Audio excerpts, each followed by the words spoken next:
Olá, boa tarde. Começa agora, ao vivo, aqui pela Rede Petrópolis de Televisão, canal 10, Viatec Cable, o programa Trabalhador em Foco. Esse programa que é uma realização do Movimento Sindical de Petrópolis através da reunião de 14 sindicatos que fazem com que eu tenha a oportunidade de levar para você aí de casa informações precisas e relevantes sobre o dia a dia de todos nós trabalhadores. No programa de hoje, a gente vai conversar com Ulisses Vieira, que é técnico de segurança do trabalho, e a gente vai falar sobre o CAT. A CAT, na verdade, que é a comunicação de acidente de trabalho. E a gente vai entender a importância desse documento para você, para a empresa, para o governo, para mim, para todo mundo, para a gente entender, de fato, o que está acontecendo de acidente no nosso dia a dia de trabalhador. Fica com a gente que a gente volta rapidinho.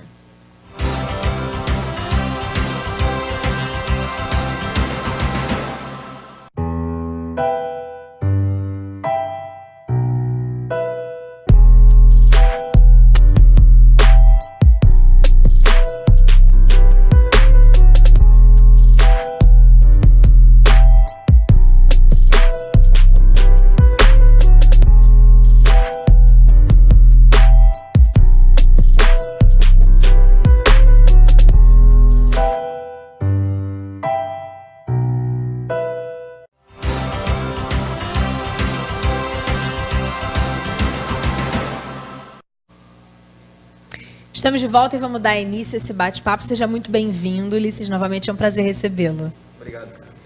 Vamos começar do básico. O que é a CAT? Bom, Carla, a CAT é a comunicação de acidente de trabalho, é o documento formal do INSS para registro do acidente de trabalho em si. Então, é um documento obrigatório. É importante que todos entendam isso. Não é opcional, é obrigatório que todo acidente de trabalho seja registrado através da CAT. Se a gente for pensar de forma básica e assim, bem didática mesmo, o que é um acidente de trabalho? Bom, é o acidente que ocorre a serviço da empresa, na execução de suas tarefas, né, e causa uma perturbação funcional, uma redução temporária ou permanente da capacidade de trabalho ou a morte do trabalhador. Pode também causar uma lesão corporal. Quando a gente fala de acidente de trabalho, a gente fala de EPI, não é isso? O que são os EPI? Então, os EPI são os equipamentos de proteção individual, aqueles que são destinados para o trabalhador para o exercício da tarefa dele de acordo com cada risco. Então, os EPIs eles podem mudar e devem mudar de acordo com cada risco. Então, não existe um pacote pronto. Você vai avaliar o risco e ver qual é o EPI que se encaixa para aquele determinado risco. Vamos dar exemplos práticos de EPIs em distintas funções? Sim. Desde a costureira até o frentista do posto de gasolina. Quais são alguns que são razoavelmente característicos de algumas funções profissionais? Sim. Bom, vamos lá. No hospital é muito comum a gente ver as pessoas trabalhando com luvas. Ok. Né? Então, isso tem a característica de um EPI. O EPI, inclusive, para poder ser caracterizado como EPI, Carla, é importante dizer isso, ele tem que ter o CA, que é o Certificado de Aprovação do Ministério de Trabalho. Então, não é simplesmente ir na esquina e comprar uma luva qualquer e entregar para o trabalhador. Que essa luva tem que ter o CA, assim como qualquer outro EPI, para ser considerado. Então, no hospital a gente vai ter a luva, vai ter o óculos contra respingos.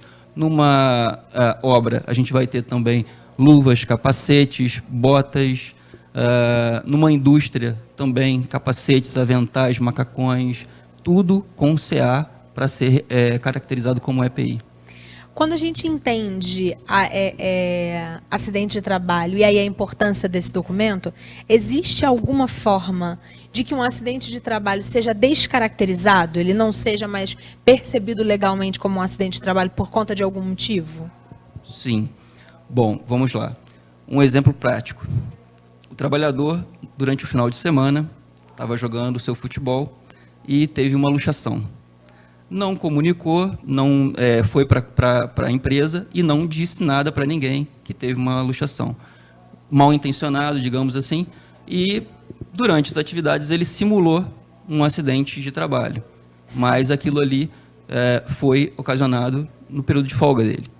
Então, depois descobriu que aquilo realmente aconteceu, não dentro do trabalho dele, mas no período de folga. Isso pode caminhar para a descaracterização do acidente de trabalho. Tem uma outra questão muito importante, que a gente fala sempre, que é a questão do trajeto. Quando o trajeto residência-trabalho, trabalho-residência, há algum tipo de acidente e esse acidente é descaracterizado. Ele me ensinou a palavra, descaracterizado, antes do programa começar. Estou falando bonitinho. Como é que é isso? O que descaracteriza de fato o acidente de trabalho que obrigatoriamente precisa da CAT? Bom, então, assim como o acidente de trabalho, o acidente de trajeto tem também a sua importância e precisa também ser registrado pela CAT. Né? Eles são similares, digamos assim.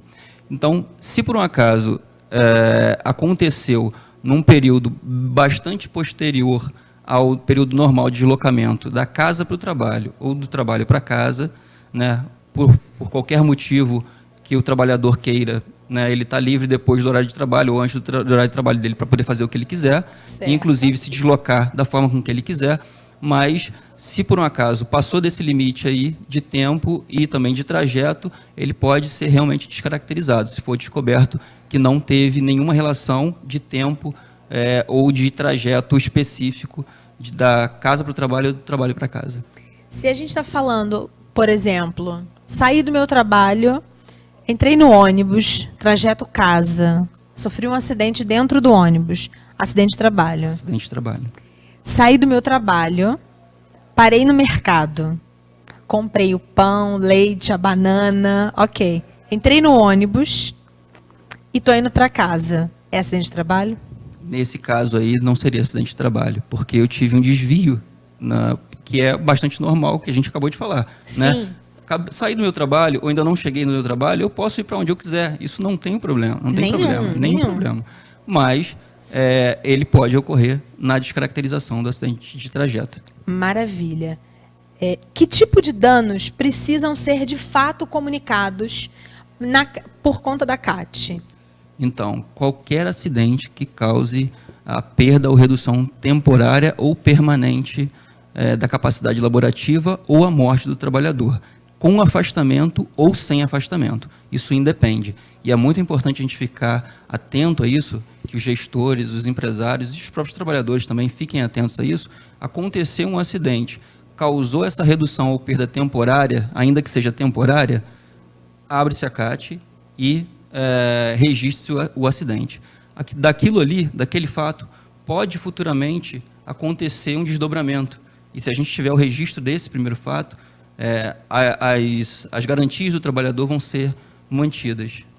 Então, no final das contas, é papel do trabalhador requerer que a CAT seja feita? Sim, é o papel dele, se não houver de forma espontânea a emissão desse documento, inclusive o próprio trabalhador, os seus parentes, os seus familiares, se ele tiver, por exemplo, adoentado, não tiver condições, uma autoridade pública, o próprio sindicato, o médico de preferência que o assistiu pode emitir a CAT. Então, ele está no seu direito de requerer da empresa o preenchimento e registro da CAT, sim.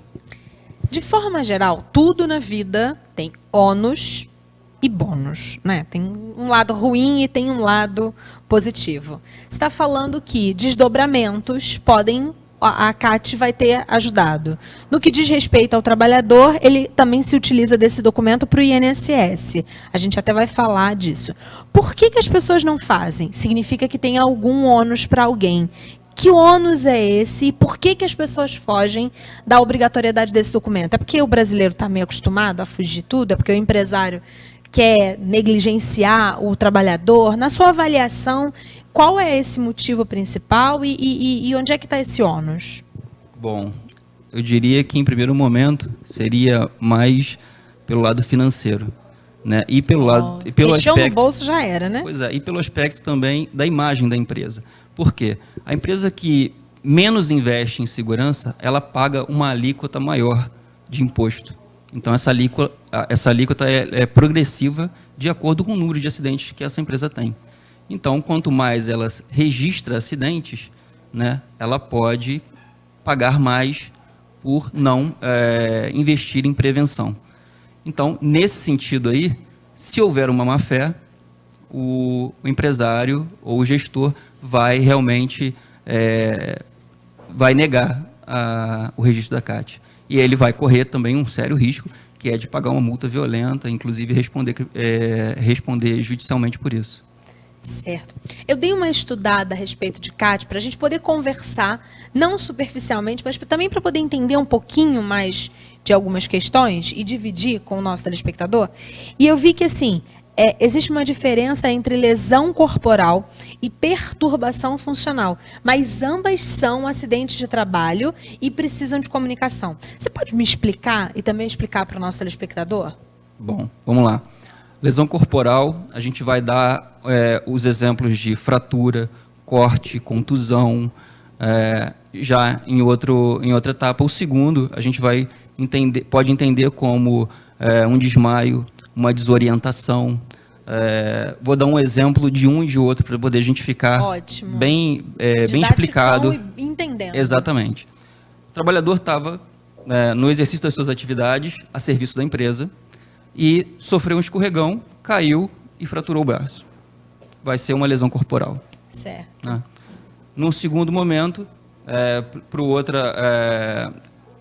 exemplo, a gente pode ter o trabalhador entrando num espaço confinado. E esse espaço confinado ele precisa ter, igual ao ambiente onde a gente tem aqui, 20,8 de percentual de oxigênio para respirar. E lá tinha um percentual abaixo desse, digamos 17% de oxigênio. E ele teve uma desorientação e desmaiou. E aí foi resgatado, chegou lá em cima, um pouco melhor, se recuperou. Foi temporário, mas foi uma perturbação funcional. Entendi, ótimo. Ambos precisam ser notificados. Quando a gente pensa nesse documento, se há afastamento ou não do trabalhador, também é necessário. Não tem uma relação direta com vai ficar sem trabalhar tanto tempo. Não. A lei diz temporária ou permanente. A capacidade desse trabalhador temporária ou permanente. Não diz temporário quanto tempo foi. Maravilha. Ao emitir a CAT, a empresa está assumindo a responsabilidade ou, na verdade, um documento de informação de fato? É um documento de informação. Não necessariamente a empresa está assumindo responsabilidade.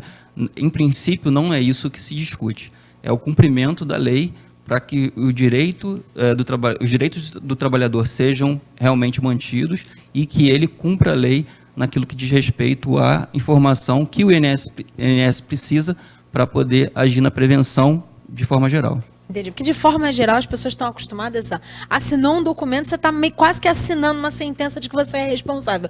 Mas não é. Só que, em alguns momentos, a responsabilidade é hora da empresa, hora do empregador e hora é acidente de verdade. Não é isso? A gente pode dizer que o empregador ele tem por obrigação investir em prevenção, orientar os seus funcionários, entregar o EPI para que haja menos acidente de trabalho, né? A ocorrência seja menor, digamos assim. E o empregador tem o papel dele, que é usar os EPIs de acordo com o risco e manter esses EPIs, né?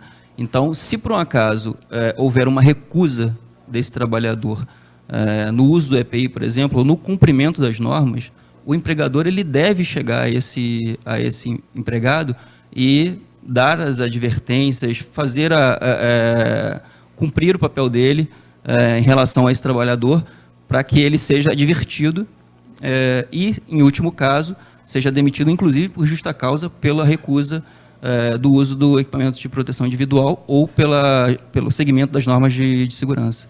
Maravilha. A gente falou das sanções que o trabalhador pode ter quando não utiliza os equipamentos. E o contrário. Ou seja, eu, trabalhadora, como faço para denunciar o meu empregador sem perder meu emprego? Porque aí também é uma questão que a gente está sempre tentando, né? Quais são as vias legais para denunciar que os EPIs não estão sendo fornecidos, que não está sendo feito investimento adequado com segurança e que não foi preenchido a CAT em alguma circunstância devida?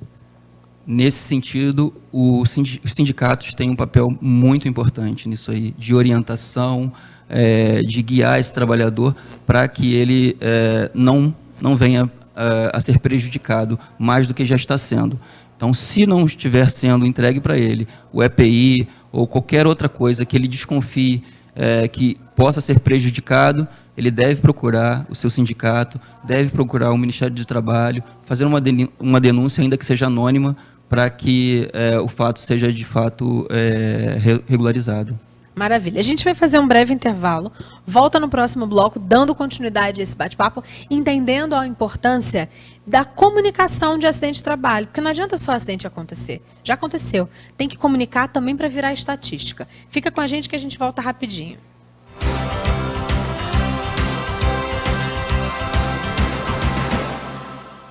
Se a nossa aposentadoria já estava em risco no governo Dilma, Temer assumiu o cargo com a promessa de acelerar a retirada de direitos e aprovar uma contra-reforma da Previdência até o final do ano. Através de reportagens e propagandas, tentam convencer a nós, trabalhadores, de que a Previdência dá prejuízo e que, por isso, a reforma seria um mal necessário. Isso tudo não passa de mentira. Mais da metade desse suposto rombo é causado pelo próprio governo, com renúncias de contribuições previdenciárias que deixaram de ser cobradas de empresas.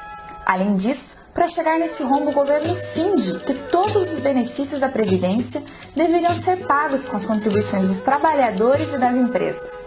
Na verdade, a Previdência faz parte do sistema de seguridade, junto com a saúde e a assistência social. Esse sistema tem um modelo de financiamento tripartite, previsto pela Constituição Federal. Além das contribuições de trabalhadores e empresários, há também impostos e receitas que deveriam ser repassadas pelo Estado. Quando a conta é feita como manda a Constituição, a Seguridade Social arrecada mais do que o necessário, com sobra. Mas a maior parte dessas receitas é historicamente desviada para outras áreas. Mecanismos como a desvinculação de receitas da União são usados para tirar dinheiro de áreas sociais e favorecer empresários e banqueiros com o pagamento da dívida pública. O governo maquia os dados para encobrir a retirada de direitos. O objetivo por trás da mentira do rombo é liberar mais recursos para o pagamento da dívida pública e ainda abrir o mercado lucrativo para os empresários da Previdência Complementar. Empresários, políticos e a mídia comercial estão juntos para tentar jogar a conta da crise nas nossas costas. Mas nós, trabalhadores, somos a maioria da população.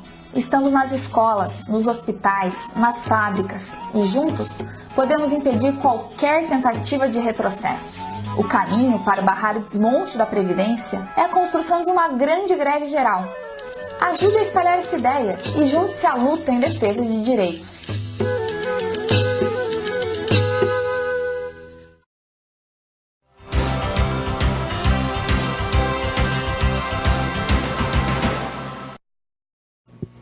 Estamos de volta com o programa Trabalhador em Foco e vamos dar continuidade a esse bate-papo com o Ulisses Vieira sobre CAT, mas antes você tem recado, né? Bom, eu queria mandar um abraço para o Adriano Albernaz, que está nos assistindo aí. Mandou um abraço para mim pelo Facebook. Abraço, Adriano. Nós trabalhamos juntos lá na Casa Previdência. Grande amigo. Isso é uma delícia. A gente aqui pode ter esse relacionamento com você ao vivo. É só você entrar diretamente no Facebook da Rede Petrópolis de Televisão, que tem todos os programas ao vivo passados simultaneamente. Você acompanha a gente pelo Facebook, ainda manda mensagem, faz pergunta. A gente está aqui à disposição para poder responder você aí de casa também. Dando continuidade, Ulisses, quando a empresa não comunica e essa comunicação, a CAT, foi prestada por um familiar, pelo próprio acidentado, a empresa pode ser multada por ter fugido da raia, literalmente? Com certeza, porque o preenchimento realizado por outras pessoas ou uma entidade não descaracteriza, não desobriga a empresa do preenchimento. Então, em primeiro momento, quem tem a obrigação legal de preencher é a empresa. Se por um acaso ela deixou de preencher, para que o trabalhador não seja prejudicado, essas entidades ou pessoas vão preencher. Mas o empregador pode realmente sofrer uma sanção. Quando a gente fala em preenchimento de CAT, comunicação de acidente ao trabalho, por algum motivo o nosso telespectador e até eu mesma, antes de estudar para cá, pensei assim, deve ser um negócio muito complexo, né? E aí por isso que as pessoas fogem. Não é isso, né? É um documento consideravelmente simples. Sim, consideravelmente simples. Hoje em dia, a gente baixa um aplicativo no computador, as empresas baixam e por ali fazem o preenchimento. É importante que tenha os dados do atestado médico para poder fazer o preenchimento, os dados da empresa, do empregador, enfim, mas isso em princípio não representa nenhuma dificuldade. E para o caso de, por exemplo, o próprio trabalhador ou os seus dependentes precisarem de um auxílio no preenchimento, eles podem se dirigir à agência do INSS mais próxima ou então ligar para o número 135 do INSS para comunicar e seguir as instruções fornecidas. Documentos básicos para o preenchimento da CAT pelo trabalhador. Né? A gente aqui fala com o trabalhador, percebe quando a empresa não está fazendo direito e a gente dá suporte para que ele tenha entendimento. É necessário o atestado médico para a inclusão? É necessário porque a característica do acidente ela tem que ser dita pelo médico. O trabalhador vai chegar lá com um sintoma, né? Com um quadro médico. E o médico vai fazer a caracterização. Existe um código que o médico coloca no atestado para que seja colocado também na CAT, chamado CID, que é o Código Internacional de Doenças. Então, por aquele guia, o médico vai olhar e, isso aqui é um trauma, ou isso aqui é uma luxação, e ele vai colocar o número do CID correspondente ali, e esse CID vai ser automaticamente transferido para dentro da CAT, e por ali vão se gerar as estatísticas que o INSS precisa também para saber qual tipo de acidente acontece mais, aonde, enfim. A gente sabe que e aí eu falei a gente, mas na verdade não sei se todo mundo sabe, né? Mas existe uma grande diferença de acidente de trabalho e doença de trabalho, né? Quando a gente tem uma doença de trabalho, queria que você antes rapidamente, se pudesse, explicasse para o nosso telespectador de casa o que é a doença de trabalho. E se, quando é uma doença de trabalho, precisa ter a CAT também? Sim. Bom, a doença de trabalho, ela pode ser caracterizada, ela é caracterizada pela atividade também do trabalho da pessoa. Então, vamos dar um exemplo de uma doença de trabalho. Uma pessoa que teve um problema de coluna pelo exercício da sua função, né? E precisou estar afastada ou não, enfim. Isso, depois que o médico avaliar e caracterizar como uma doença do trabalho, vai ser precisa também da CAT. Certo. E qual é a relação da CAT com o INSS e a Previdência Social? Então, essa CAT, como é o documento formal, mais uma vez dizendo, o documento formal de comunicação do acidente em si, do trabalho para o INSS, ele deve ser mantido ao poder do empregador e do empregado, e se por um acaso tiver algum desdobramento, ou se for necessário requerer uma aposentadoria, um afastamento, esse trabalhador precisa apresentar, além da sua documentação, também a CAT na agência do INSS, para que o médico perito do INSS veja o que aconteceu e dali, então, caracterize ou não, dê o afastamento, dê a aposentadoria para aquele trabalhador. Maravilha. Ulisses, a gente está chegando no minuto final do nosso programa. Estou com dúvidas. Eu, trabalhadora, sofri um acidente, estou com dúvidas a respeito do documento, da importância dele. O que eu faço? Bom, a gente tem, por um lado, o sindicato. Procurem os seus sindicatos. Cobrem deles, peçam a eles o auxílio, eles estão lá para isso mesmo, para dar esse suporte para vocês. Fantástico. E, em contrapartida também, você, por outro lado, você também deve ligar para o INSS no número 135. Tem o site do INSS, que é o www.inss.gov.br. Lá você pode tirar algumas dúvidas, mas é importante que você ligue para o 135 e também peça as orientações para o seu sindicato. Maravilha. Ulisses, mais uma vez, muito obrigada pela presença. Espero que a gente tenha conseguido explicar esse tema para o nosso telespectador lá de casa. Em breve a gente se fala que a gente já tem outra pauta agendada, não é isso? Isso aí. Maravilha. Obrigada de verdade. Obrigada a você também que ficou com a gente nesse nosso bate-papo e a gente volta na próxima semana sempre pensando em todos nós trabalhadores. Um abraço grande, até lá. Tchau, tchau. Tchau.